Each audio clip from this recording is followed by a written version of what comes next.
Hello everyone. It's been a while, but I'm finally back with a new tutorial. One of the most common requests I receive has been how to create torn fabric in Substance Designer. So today we're going to build one from scratch, step by step.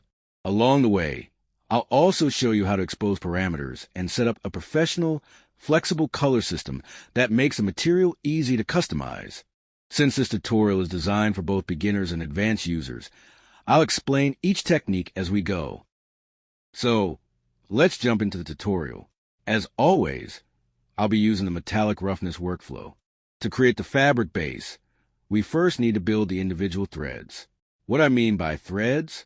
Let me show you the final render as a reference. Alright, let's start with a shape node. As we go, we'll try to keep everything optimized. Since this shape will be repeated later using a tile generator, there's no need to keep it at full resolution. We'll lower the resolution to make the graph more efficient. Next, let's add a non-uniform blur grayscale node. Since we don't need to upsample this one either, we'll keep it at its current resolution. Now let's break up the smooth edges and make them a bit more irregular.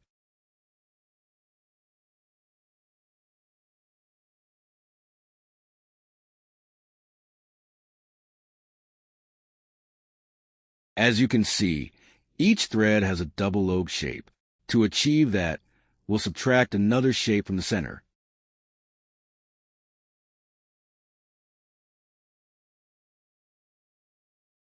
This looks a bit too soft right now, so let's add some more detail to it. The basic idea is to build the base fabric first, then add the tear.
I want these small details to stand out a bit from the main shape of the thread.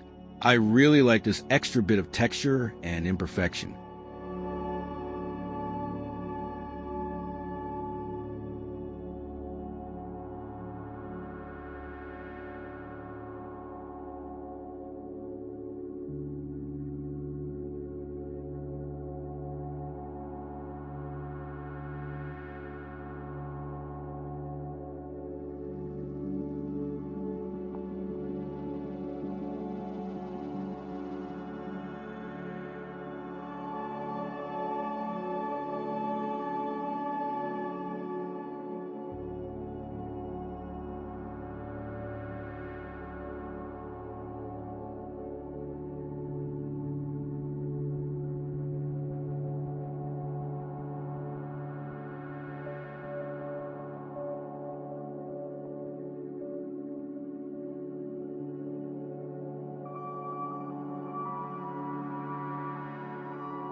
Now we'll prepare the final thread shape for the tile generator by adding a soft fall off around the edges.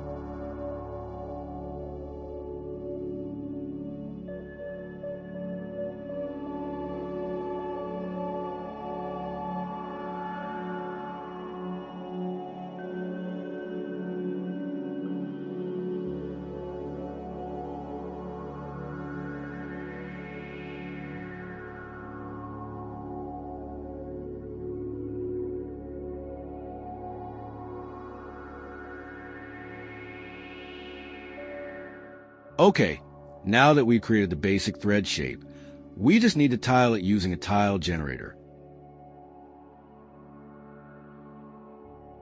I'm rotating it 90 degrees, just out of habit. As a little trick, I want separate control over the warp and weft colors later, so we'll use 2 tile generators and blend them together.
We'll use a safe transform node to tile both the warp and the weft.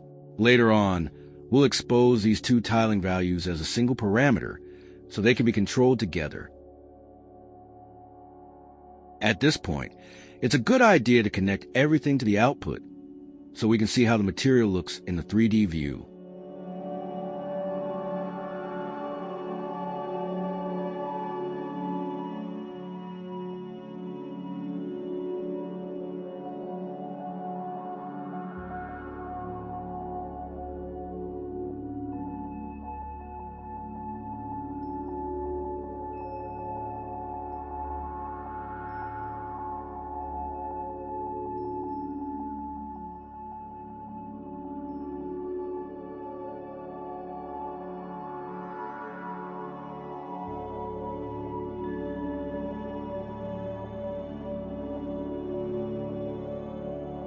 To create a more vintage feel, I want to add more randomness. I'll use separate masks for the warp and weft so the irregularities vary between them, making the fabric look more natural.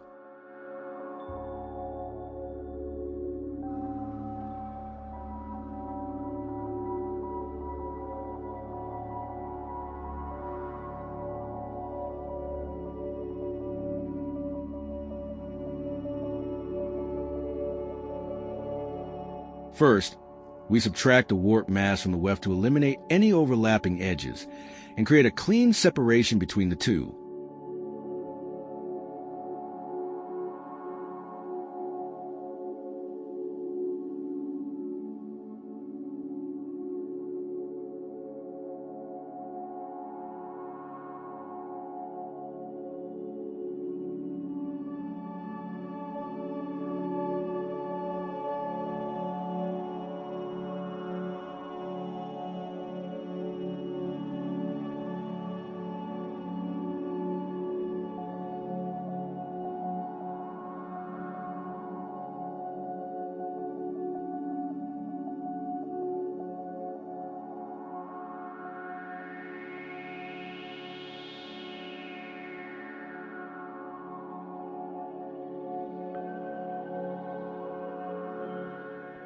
Alright, that's it. You can see the depth difference much more clearly now. Next, we'll use a warp node, which is a really useful technique for creating all kinds of fabric patterns.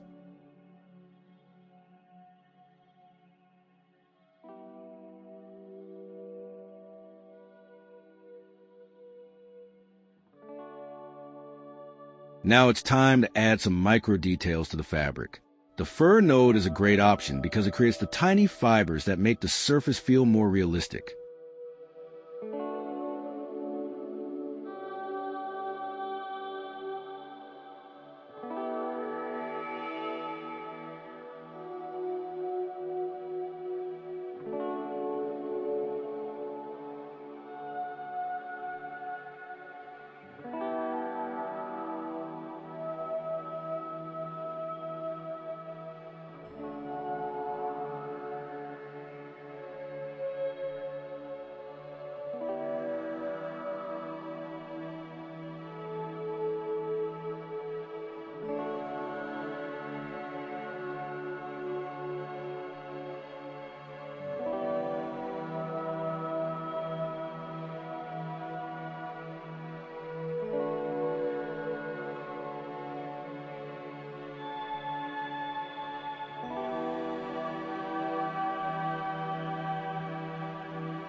Alright, the base fabric is finished.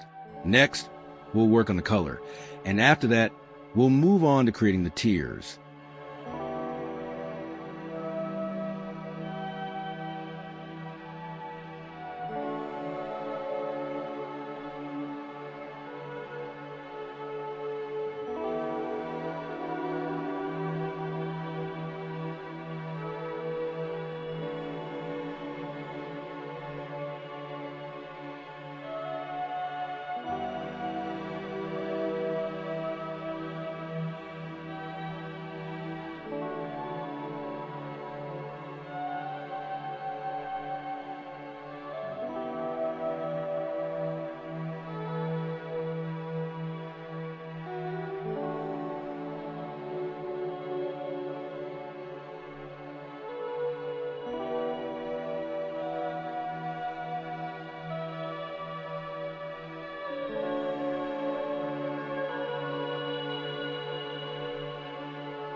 One thing you'll notice is that the color map doesn't line up with the other maps. That's because we use a warp node on the rest of them, but not on the color map. So I'll apply the same warp node with the exact same settings to the color map.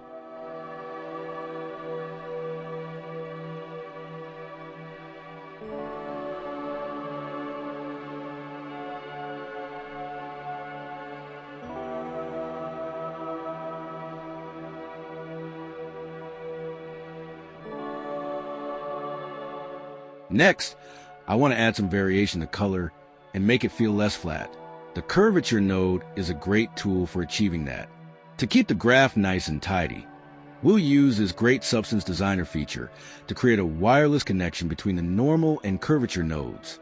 Also, note that when using the OpenGL normal mode, the curvature output should not change.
Alright, now it's time to create the tear.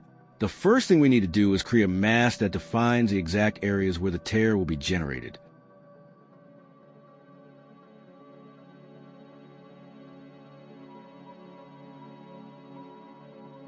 I'm using the tile generator here because it provides some really useful controls for shaping the tear. We'll expose these parameters later so they can be adjusted easily.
All right, this gives us the overall shape of the tiers, but we still need to take it further.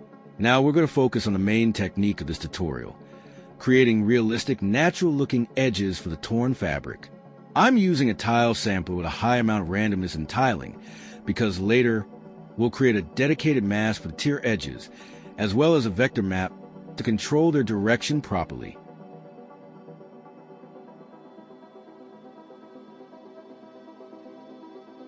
All right, let's first create a dedicated mask for the torn edges.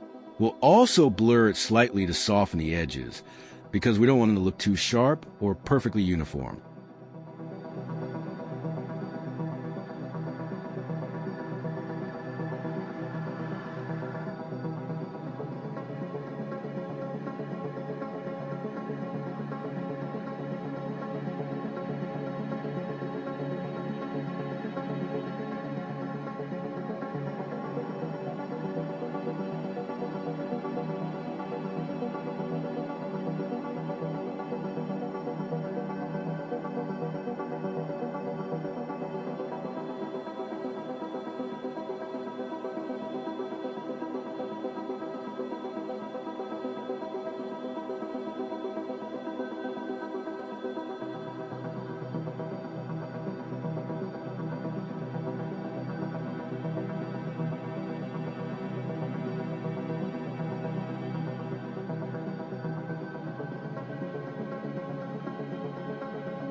The pattern is too small at the moment and has collapsed into a dot, so we'll increase the scale to make the details more visible.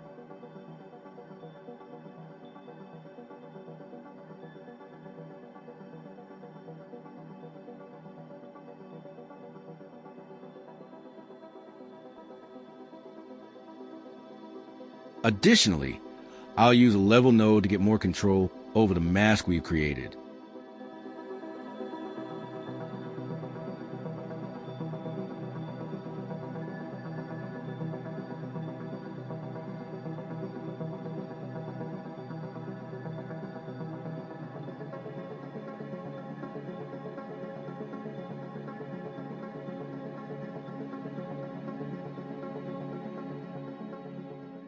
Here, I'm introducing more variation into the tear shapes to make the fabric fibers look more natural and organic.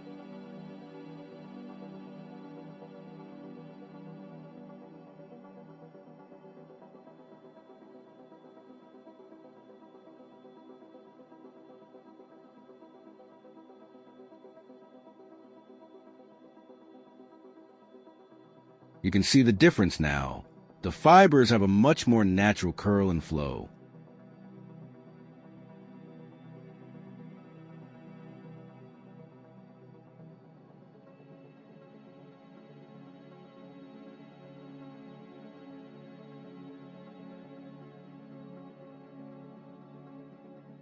Now we'll subtract the fiber pattern from the original mask. Instead of using a level node, I chose to subtract it twice, which gives us a better looking edge. I found this method to be more natural and organic compared to using a level node.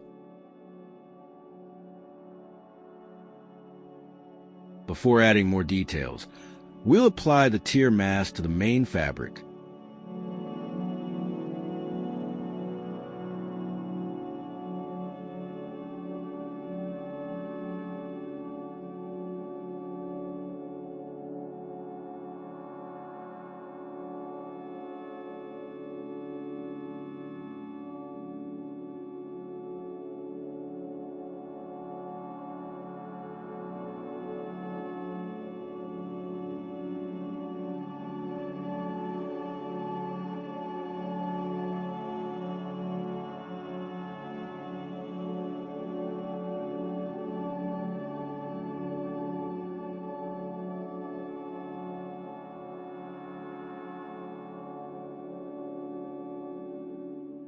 Now let's add some microfibers to the mask to make it feel more realistic.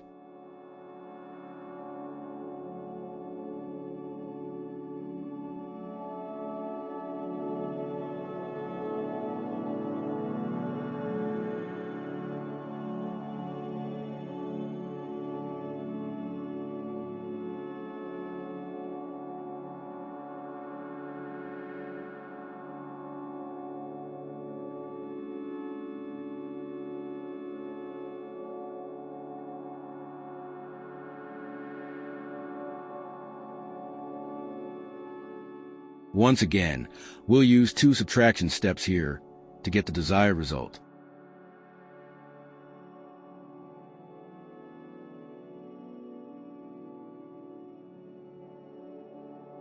Okay, everything looks good so far, but I don't want microfibers covering the entire area. I want to create an actual hole in the center of the tear, like we see in real fabric and in the reference.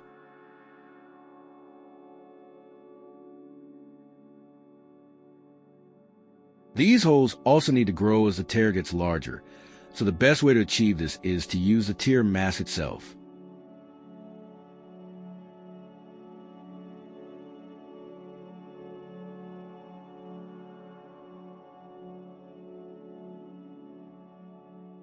We use a bevel node to reduce the size of the tear mask. By subtracting this beveled mask from the original one, we can create a mask for the center area of the tear.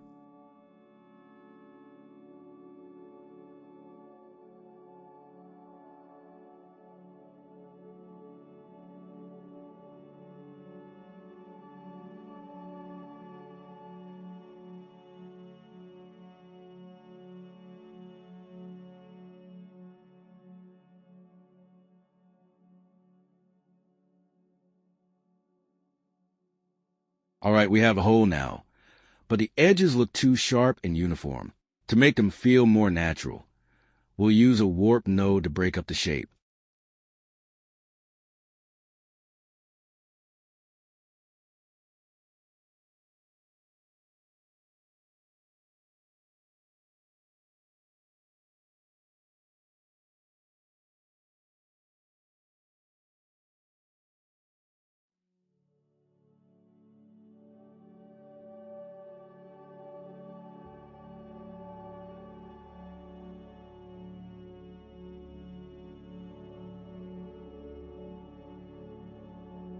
Another little trick to make a material look more professional is to add some subtle irregularities around the torn edges. Adding this detail to the height in normal maps makes the tears feel much more realistic.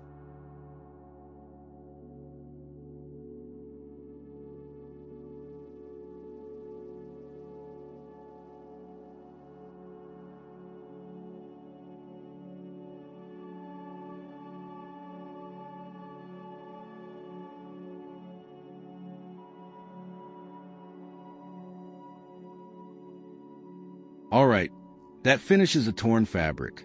Next, we'll move on to the color map and spend a little more time refining it to give it a more professional look.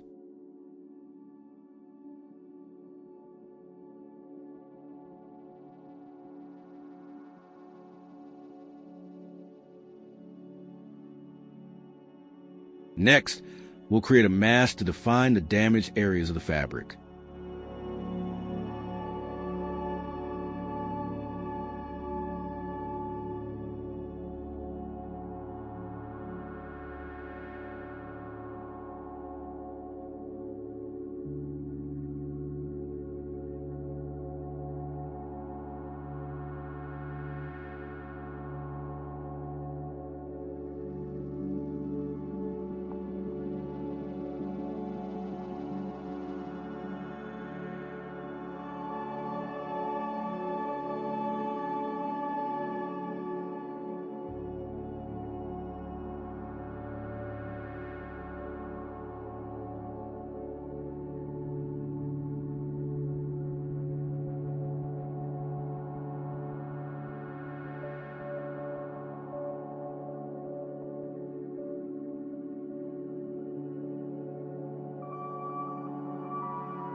I'm also blend the AO map with the mask because I want the effect to be limited to the raised parts of the fabric.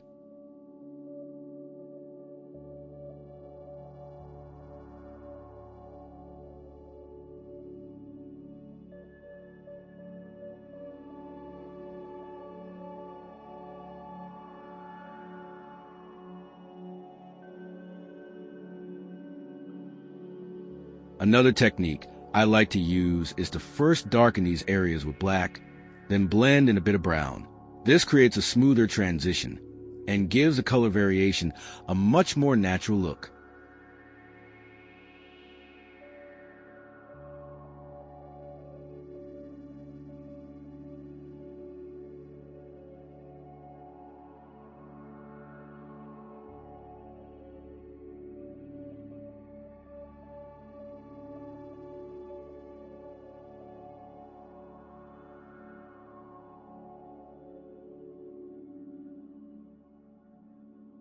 Here you can see the difference between this technique and applying the brown color directly.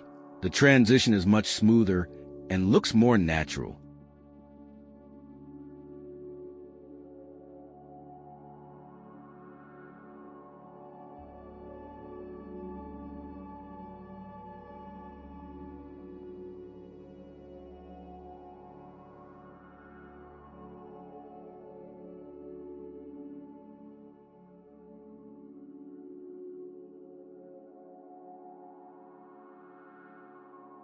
Next, I'll sharpen the colors a little. It's a technique I use in almost all of my projects.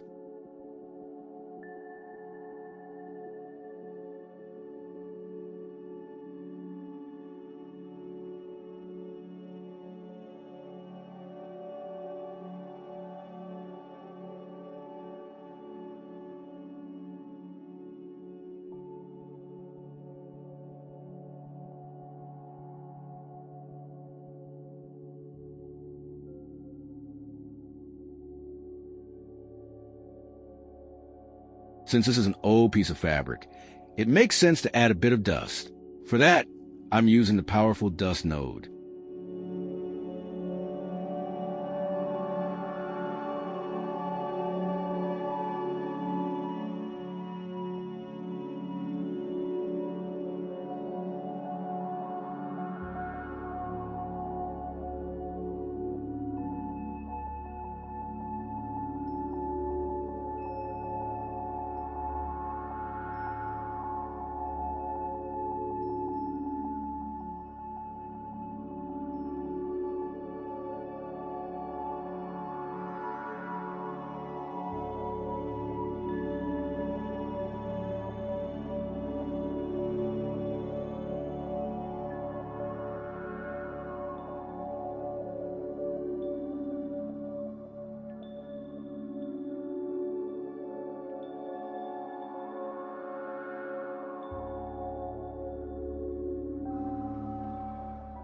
Another thing I want to do is add a bit more vertical variation to the fabric. So I'm using a warp node.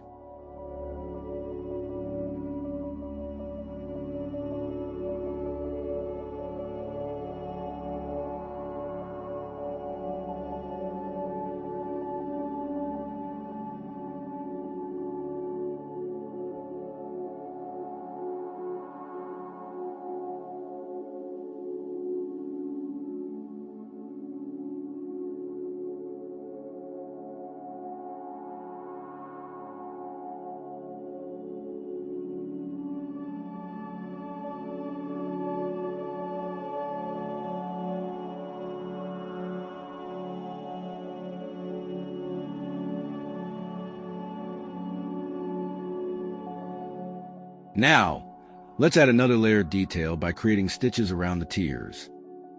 We'll use the tier mask as a base and use the mask to path node to help us create the stitches.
To color the stitches, I use the mask we created for brown areas and blend it into the stitches.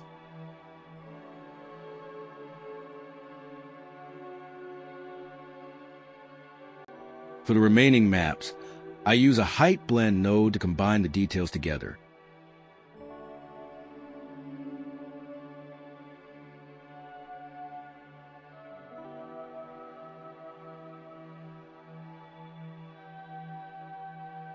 To make the fabric feel more natural, we don't want the stitches to be repeated across the entire surface. Instead, we want them to appear randomly. For that, we'll use the Path Select node.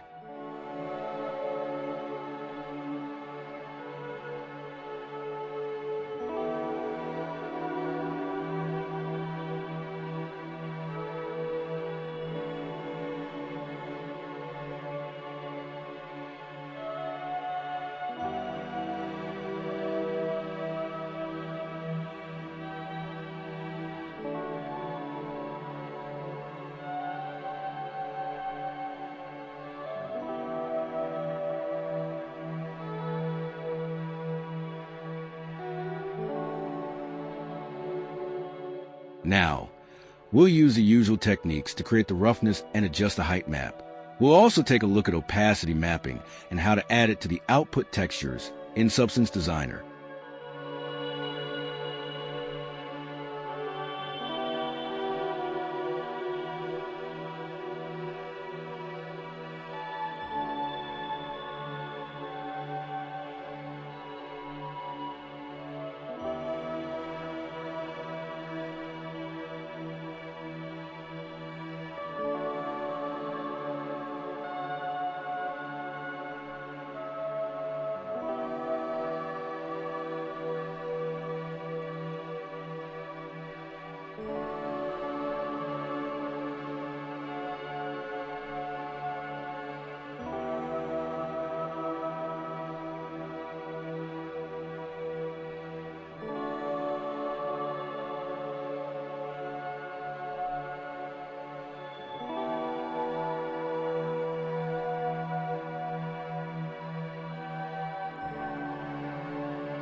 Alright, now it's time to expose the parameters.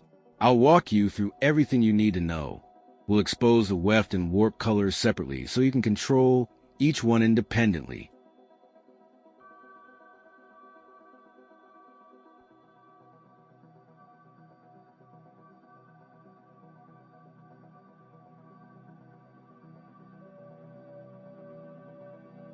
We also link the tile parameters for the weft and warp, so you only need to adjust one value to control both at the same time.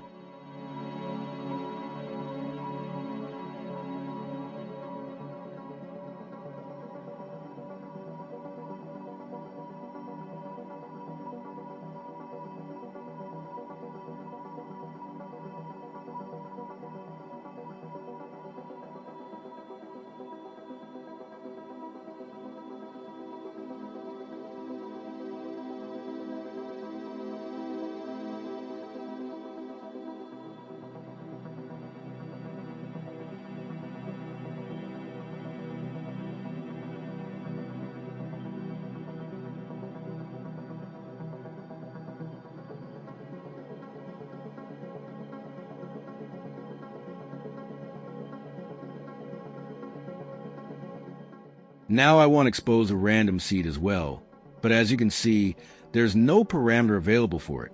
So we'll need to use a little trick. First, we need to create an integer parameter manually, then link it to the random seed.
Here's another useful trick.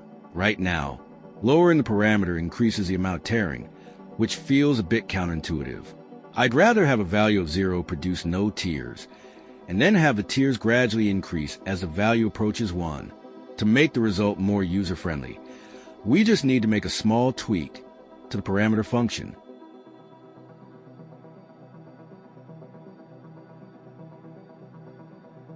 By default, 0 is assigned to the top and 1 to the bottom. We just invert them to achieve the desired result.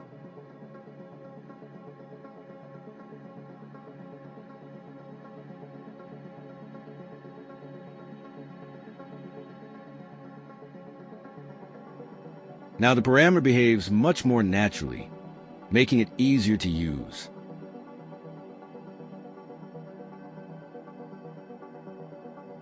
And once again, we'll use the same technique to expose a random seed.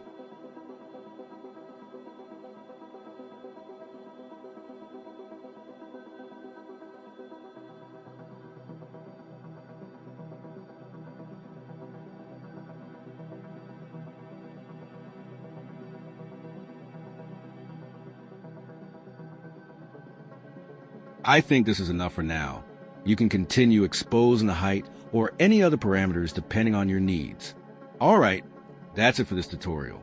Thanks so much for watching. If you have any questions or ideas for what you'd like to see next, let me know in the comment below. I'd be happy to help. And if you found this tutorial useful, don't forget to leave a like. Your likes and comments really motivate me to keep creating more tutorials. See you in the next one.